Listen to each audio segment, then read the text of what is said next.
Open Heaven, the 18th of December 2020, Friday. Topic: Support missionaries.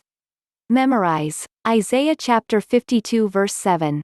How beautiful upon the mountains are the feet of him that bringeth good tidings, that publisheth peace, that bringeth good tidings of good, that publisheth salvation, that saith unto Zion, Thy God reigneth.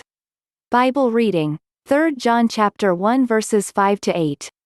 Beloved, thou doest faithfully whatsoever thou doest to the brethren, and to strangers, which have borne witness of thy charity before the church, whom if thou bring forward on their journey after a godly sort, thou shalt do well.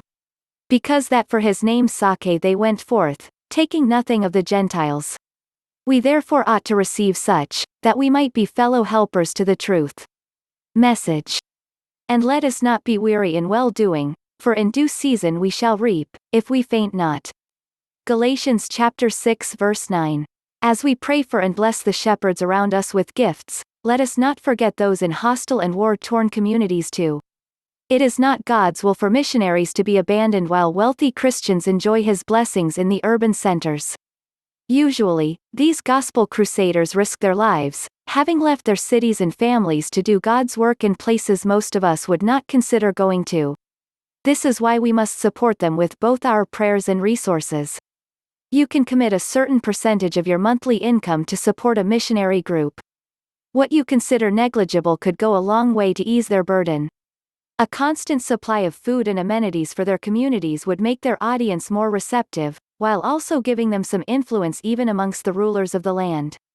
When Christian missionaries first arrived in Nigeria, their work was easy because as they came with Bibles, they also brought education for the children and medicines for the sick.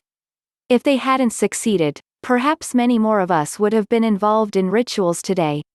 Modern Christians have not supported mission trips as much as in the past, thus, allowing the devil spread his message of perversion like wildfire.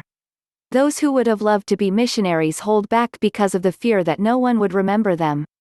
Some have left the mission field, not for their sakes, but for their children's.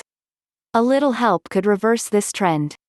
You may not be able to go to the field, but you can also win souls to God with your resources and prayers. Don't miss this opportunity. Support missionaries today.